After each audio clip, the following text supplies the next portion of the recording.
Students, welcome back to my YouTube channel Moon Study Point. Student, मैं आज आप लोगों को क्लास 9 का जो नया टॉपिक है इरेशनल नंबर समझाने जा रहा हूं। इससे पहले मैं एक्सरसाइज क्लास 9 का जो एक्सरसाइज 1B सॉल्यूशन था, उसके बाद 1C सॉल्यूशन था, वो मैं करवा चुका हूं। 1B सॉल्यूशन करवा चुका हूं।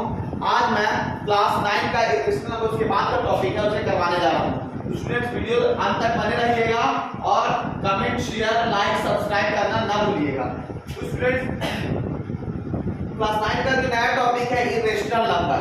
हम लोग पढ़ चुके हैं कि रेशनल नंबर किसे कहते हैं। रेशनल नंबर हम लोग पढ़ चुके हैं, पूरी तरह से डिटेल देखें। रेशनल नंबर को हम लोग डेसिमल फॉर्म में कैसे कन्वर्ट करते हैं। डेसिमल का जो डेसिमल फॉर्म होता था वो दो तरह का होता था, एक टर्मिनेटिंग होता था, एक नॉन टर्मिनेटिंग, जिसको हम लोग रेगुलर डेसिमल्स भी कहते थे। आज हम लोग देखेंगे कि इरेशनल नंबर किसे कहते हैं। कंफ्यूजन स्टूडेंट्स, ये क्वेश्चन में इरेशनल नंबर को आइडेंटिफाई करने में स्टूडेंट्स को बहुत ज्यादा प्रॉब्लम होता है।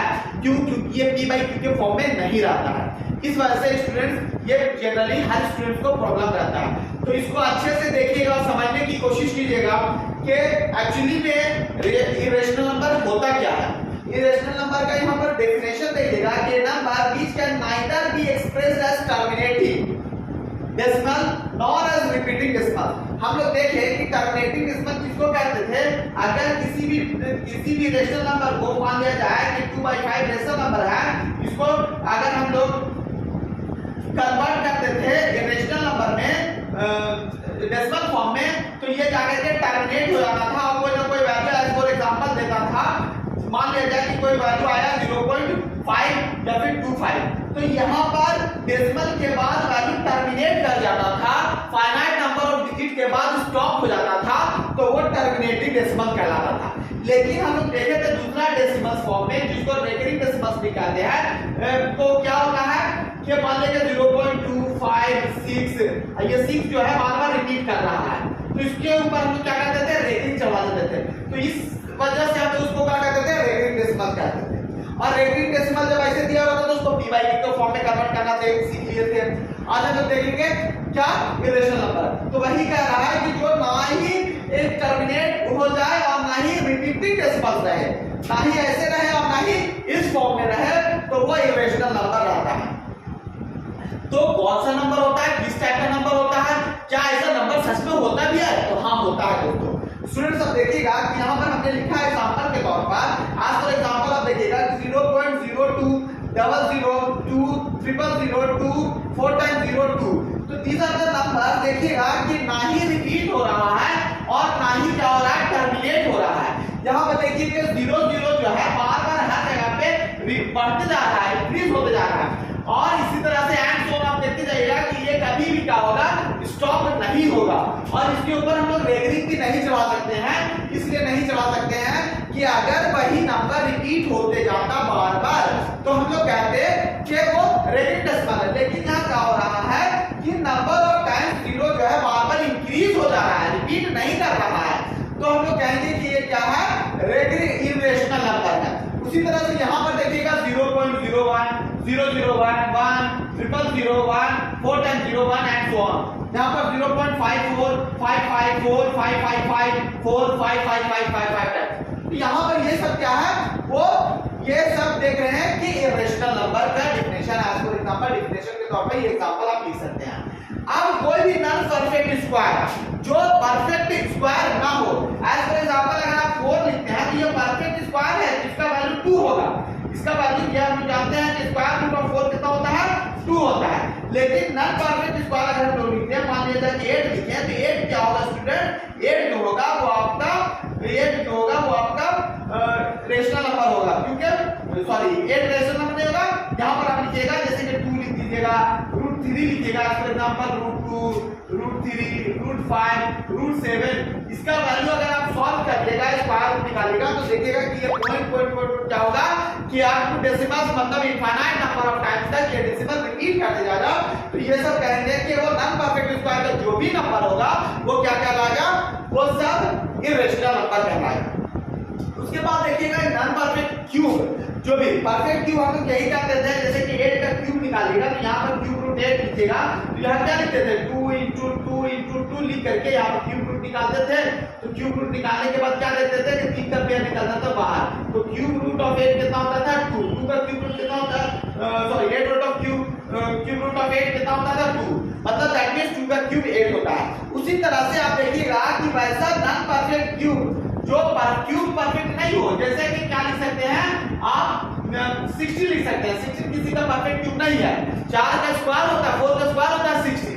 उसी तरह से आप दूसरा नंबर भी लिख सकते हैं 9 लिख सकते हैं, जो परफेक्ट क्यूब नहीं है। तो दीज आर द नंबर्स क्या होगा कि नॉन परफेक्ट क्यूब क्या होगा वो टर्मिनेटिंग डेसिमल्स नहीं होगा, बल्कि क्या होगा इरेशनल नंबर होगा। उसी तरह से देखिएगा पाई का जो एग्जैक्ट वैल्यू होता है वो आज तक देखिएगा कि काउंट नहीं हो सकता है, नहीं निकाला जा सकता। पाई को हम लोग जो ज्योमेट्रिकल मेथड से जो वैल्यू निकालते हैं वो 3.14159 डॉट डॉट डॉट डॉट करके रिप्रेजेंट किया हुआ है। इसका मतलब अप टू इनफाइनाइट तक इसका वैल्यू आज तक इसको कोई भी कैलकुलेट नहीं कर पाया है। तो क्या हुआ कि ये वैल्यू भी ये वैल्यू का जो डेसिमल प्लेस का वैल्यू है बार बार क्या होता है नॉन रिपीटिंग है, बार बार दूसरे वैल्यू चेंज होकर क्या आता है, इस वजह से पाई जो है वो क्या है कि वो इरेशनल नंबर है। लेकिन पाई का अगर वैल्यू हम लोग जो यूज करते हैं मेंसुरेशन में वैल्यू फाइंड आउट करने के लिए, पाई का value pi equal to 22/7 is a rational number, it is not a irrational number. ये यहां पर अगर लिखते हैं क्योंकि ये p/q के फॉर्म में है, लेकिन ये p/q जो है वो इरेशनल नंबर है, I am that means irrational number है। अब देखिएगा समझिएगा क्योंकि ये p/q के फॉर्म में है, यहां पर आप देख रहे हैं कि p/q के फॉर्म में है और q नॉट इक्वल टू 0 भी है, इसलिए यहां पर पाई का वैल्यू जो है वो 22/7 वो रेशनल नंबर है। तो याद रखिए स्टूडेंट 1 मार्क्स का ऑब्जेक्टिव क्वेश्चन में एग्जाम में अक्सर देखा गया ये क्वेश्चन पूछा जाता है कि पाई क्या है, रेशनल नंबर है, इरेशनल नंबर है, नॉन ऑफ दिस या फिर बोथ। तो पाई क्या है, पाई अगर दे दे सिर्फ पाई अगर देता है तो 3 उसका एग्जैक्ट वैल्यू ये होता है, तो इसलिए हम कहेंगे कि वो इरेशनल नंबर है। लेकिन अगर पाई का वैल्यू दे दे 22/7 तो वो रेशनल नंबर है। अब जो इरेशनल नंबर की प्रॉपर्टीज होती है, जैसा तो रेशनल नंबर की प्रॉपर्टीज देखे उसी तरह से इरेशनल नंबर की भी प्रॉपर्टीज होती है। वो इरेशनल नंबर की पहली प्रॉपर्टीज क्या है कि it satisfies commutative associative distributive laws of multiplication over addition. मतलब कि यहां पर देख रहे हैं कि ये तीन लॉ को सैटिस्फाई करता है, किस लॉ को, फ्री लॉ को सैटिस्फाई करता है। हम लोग कॉम्यूटेटिव लॉ क्लास 7 में भी पढ़े हैं, क्लास 8 में भी पढ़े हैं। आज हम लोग को फिर से क्लास 9 में कॉम्यूटेटिव लॉ के बारे में थोड़ा सा डिस्कशन करना है, एक ब्रीफ डिस्कशन है, तो देखिएगा कॉम्यूटेटिव लॉ क्या कहता है, स्टेट्स कहता है कि अगर हम लोग किसी भी दो रेशनल नंबर को, देखिएगा समझिएगा, किसी भी दो नंबर को, तो यहाँ पर हम लोग इरेशनल नंबर पढ़ रहे हैं, तो अगर कोई रेशनल नंबर को मान लें कि √a को ऐड √2 को ऐड कीजिएगा √5 से, तो या फिर √5 को ऐड कीजिएगा √2 से, तो दोनों का वैल्यू जो है वो सेम आएगा। तो ये एडिशन में भी और मल्टीप्लिकेशन में भी क्या कहता है वो सेम होता है। तो कम्यूटेटिव का यही है कि a + b लिखिए या फिर b + a लिखिए या ad लिखिए, ये एडिशन में हो गया और ये मल्टीप्लिकेशन में ab लिखिए इक्वल टू ba लिखिए, बोथ आर सेम। कम्यूटेटिव का ये स्टेट्स करता है कि किसी भी दो इरेशनल नंबर को किसी भी तरह से ऐड कीजिए, चाहे a + b करके ऐड कीजिए या b + a ऐड करके, दोनों का वैल्यू सेम आएगा। मल्टीप्लाई के केस में भी यही होता है कि ab मल्टीप्लाई करके लिखिए या bm मल्टीप्लाई करके लिखिए, तो दोनों केस में ये सेम होगा। फिर एसोसिएटिव लॉ क्या कहता है students, associative law a + b + c आप ऐसे लिखिए या फिर a + b + c, दोनों का वैल्यू सेम आएगा। उसी तरह से a × b × c = b ab × मतलब कि आपको इसको ऐसे करके लिखिए या ऐसे करके लिखिए, सॉरी ab को एक साथ लिखिए × c लिखिए, ये हो गया आपका एसोसिएटिव लॉ। मतलब अगर हम लोग इरेशनल नंबर को ऐसे करके लिखेंगे, सॉल्व करेंगे, तो आपको ये सैटिस्फाई करेगा, ऐसा नहीं है कि वैल्यू चेंज कर जाएगा। Distributive law of multiplication over addition, मतलब मल्टीप्लिकेशन और एडिशन दोनों एक साथ कंबाइन होकर के भी उसको क्या करता है, वो इरेशनल नंबर फॉलो करता है। For example a × b b plus c, यहाँ पर मल्टीप्लिकेशन हो गया, यहाँ पर b प्लस c हो गया। ये तो मल्टीप्लिकेशन ओवर एडिशन डिस्ट्रीब्यूटिव ना, इसी को कहते हैं मल्टीप्लिकेशन ओवर एडिशन। तो एक बार इसका मल्टीप्लाई करके लिखेंगे, बीच में प्लस है तो प्लस लिखेंगे, और एक बार c से मल्टीप्लाई करके लिखेंगे, इसी को कहते हैं क्या, distributive law of multiplication over addition. तो यहाँ पर भी इरेशनल नंबर का जो वैल्यू होगा सॉल्व करके देखेंगे तो हमेशा सेम आएगा। तो इसका मतलब हम लोग पहला प्रॉपर्टीज पर है कि इरेशनल नंबर सेटिस्फाई करता है कम्यूटेटिव लॉ को, एसोसिएटिव लॉ को, डिस्ट्रीब्यूटिव लॉ को और मल्टीप्लिकेशन और ओवर एडिशन। स्टूडेंट्स मेरे ख्याल से आप ये वीडियो समझ चुके होंगे। नेक्स्ट वीडियो में हम लोग देखेंगे कि क्लास 9 का जो प्रॉपर्टीज और जो आगे प्रॉपर्टीज है वो क्या होता है। अब आते हैं प्रॉपर्टीज नंबर 2 की तरफ। स्टूडेंट्स अब देखिएगा प्रॉपर्टीज नंबर 2 क्या कहता है। प्रॉपर्टीज नंबर 2 में हम लोग देखिएगा कि जो इरेशनल नंबर्स हैं, जो इरेशनल नंबर्स हैं उसको अगर हम लोग एडिशन करें, सब्ट्रैक्शन करें, मल्टीप्लिकेशन करें और डिवीजन करें तो क्या होता है। देखिएगा students, sum of two irrational numbers, sum of two irrationals need not be an irrational. अगर दो इरेशनल नंबर्स का सम करते हैं तो जरूरी नहीं है कि वो इरेशनल ही होगा। एज फॉर एग्जांपल समझने की कोशिश कीजिएगा कि a equal to 2 plus root 3 लिखे स्टूडेंट, तो 2 प्लस रूट 3 देखिएगा कि सम ऑफ रेशनल और irrational is a irrational number. तो यहाँ पर इरेशनल नंबर और एक इरेशनल नंबर दोनों को ऐड करते हैं तो देखिएगा कि अगर हम लोग a प्लस b करते हैं तो 2 plus root 3 plus 2 minus root 3, यहाँ प्लस और माइनस रूट 3 सब्ट्रैक्ट होके खत्म हो गया तो 2 और 2 4 हो गया। तो आप देखिएगा कि a प्लस b जो आया, दो इरेशनल नंबर्स का सम किया तो यहाँ पर क्या आया, 4 आया। तो जरूरी नहीं कि वो इरेशनल ही होगा, रेशनल भी हो सकता है, in form of p by q। यहाँ पर देखिएगा डिफरेंस अगर हम लोग निकाल दें किसका, टू इरेशनल, देखिएगा number 2, difference of two irrationals need not be an irrational. अगर दो इरेशनल का डिफरेंस निकालते हैं, यहाँ पर देखिए एग्जांपल ये है कि a इक्वल टू अगर एक इरेशनल नंबर 5 प्लस रूट 3 है, दूसरा इरेशनल नंबर 2 प्लस रूट 3 है, दोनों का अगर हम लोग डिफरेंस निकालें a minus b is equal to, तो देखिएगा 5 plus root 3 minus 2 plus root 3, difference निकालिए 5 plus root 3 minus 2 plus minus root 3, यहाँ से यहाँ सब्ट्रैक्ट हो जाएगा तो 5 माइनस 2 इज इक्वल टू देखिएगा कि 3 हो जाएगा। तो 3 क्या है, रेशनल नंबर है। अब यहाँ पर देखिएगा कि प्रोडक्ट ऑफ टू इरेशनल्स, मान लिया कि एक इरेशनल रूट 3 है और दूसरा इरेशनल भी रूट 3 है, ठीक है।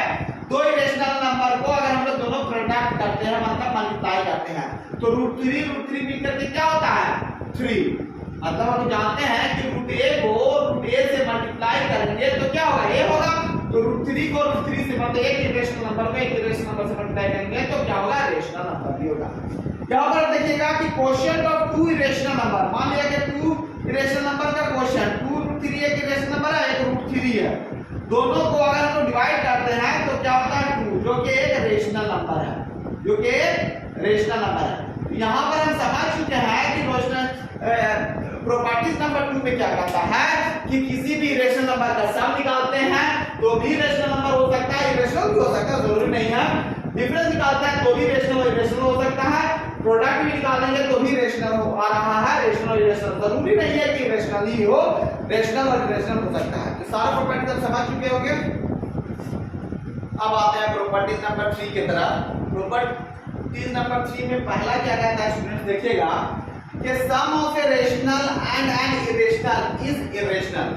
मान लिया जाए एग्जांपल के तौर पर, यहाँ पर देखिएगा सारा का एग्जांपल हम यहाँ देखेंगे। मान लिया जाए कि एक रेशनल नंबर a है और एक इरेशनल नंबर b है, ठीक है, अंडर रूट b है, दोनों का सम निकालते हैं तो वो क्या होता है, हमेशा इरेशनल होता है।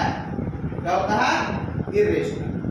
सेकंड है difference of a rational, difference of a rational and an irrational number is irrational. याद रखिएगा स्टूडेंट कि अगर रेशनल नंबर और इरेशनल नंबर का डिफरेंस निकाला जाता है तो हमेशा जो वैल्यू आएगा वो इरेशनल ही आएगा। Product of a rational and an irrational number, एक रेशनल नंबर और एक इरेशनल नंबर, दोनों का प्रोडक्ट इरेशनल होता है, इरेशनल, कभी भी जो है वो रेशनल नहीं होगा। इसका मतलब सब केस में question of a rational and an irrational. एक रेशनल नंबर ए है और एक इरेशनल नंबर बी है, रूट बी है। तो ये क्या होगा इसका वैल्यू आप देखिएगा तो हमेशा केस में इरेशनल ही होगा। तो यहाँ पर चारों देख रहे हैं कि रेशनल और इरेशनल के केस में हम लोग वहां देख रहे थे कि दो इरेशनल को ऐड कर रहे थे तो रेशनल भी हो सकता था इरेशनल भी हो सकता था। लेकिन यहाँ पर दो रेशनल के केस में, यहाँ दो नहीं, यहाँ एक रेशनल और एक इरेशनल के केस में, वहां दो इरेशनल को हम ऐड कर रहे थे तो इरेशनल भी हो सकता था इरेशनल भी। लेकिन यहाँ एक रेशनल और एक इरेशनल को चाहे एडिशन कीजिए, सब्ट्रैक्शन कीजिए, मल्टीप्लिकेशन कीजिए या क्वोशिएंट निकालिए, तो हर केस में देखिएगा कि जो वैल्यू आएगा वो इरेशनल ही होगा। एग्जांपल हम लोग जब एक्सरसाइज करने लगेंगे स्टूडेंट्स तो देखिएगा कि कितना इजीली सॉल्व हो रहा है। उसके बाद फोर्थ में एग्जाम क्या है कि if a and b are two rational number, a और b दो रेशनल नंबर है, मान लिया जाए कि 3 ले लीजिए और 2 ले लीजिए, तो 3 और 2 रेशनल नंबर है। तो पहला में है कि a plus b is by 2 is a rational number lying between a and b। a और b के बीच का रेशनल नंबर अगर निकालना है तो क्या करते हैं 3 प्लस 2 बाय 2 कर दीजिएगा, तो इन दोनों के बीच का रेशनल नंबर होगा। जैसे कि 3 और 2 कितना हो जाएगा 5, 5 बाय 2 कितना होगा 2.5, 2.5 जो होगा वो इन दोनों के बीच का वैल्यू होगा। तो क्या वैल्यू होगा 2.5 एक रेशनल नंबर है, 2.5 रेशनल नंबर है, डेसिमल में रेशनल नंबर है जो वो a और b के बीच में लाई करेगा। लेकिन अगर दो रेशनल नंबर दिया हुआ है स्टूडेंट, देखिएगा दो रेशनल नंबर दिया हुआ है, उन दोनों के बीच में इरेशनल नंबर निकालना है तो हम लोग क्या करेंगे, जस्ट हम लोग √3 है और √3 को 2 से मल्टीप्लाई कर देंगे अंदर रूट चला करके, तो √6 जो आएगा वो आपका इरेशनल नंबर होगा। इन दोनों के बीच का देखिएगा, इन दोनों के बीच का इरेशनल नंबर अगर बोले √ab is an irrational number lying between a and b। यहां तक आप देख रहे होंगे कि समझ में आ चुका होगा कि हम लोग रेशनल नंबर की प्रॉपर्टीज को किस तरह से हम लोग दिखा सकते हैं और सॉल्व कर सकते हैं। आगे के क्लास में हम लोग इसका एक्सरसाइज करेंगे स्टूडेंट्स, देखिएगा और समझिएगा। और इस वीडियो को अगर समझ में आया है स्टूडेंट तो चैनल को सब्सक्राइब कीजिए, वीडियो पे लाइक बटन प्रेस कीजिए, शेयर कीजिए, कमेंट कीजिए और जहां पे डाउट है स्टूडेंट विदाउट एनी हेजिटेशन आप पूछिए। मैं आपको अगले नेक्स्ट वीडियो में जो प्रॉब्लम होगा जो आप कमेंट कीजिएगा उसमें मैं बताने की कोशिश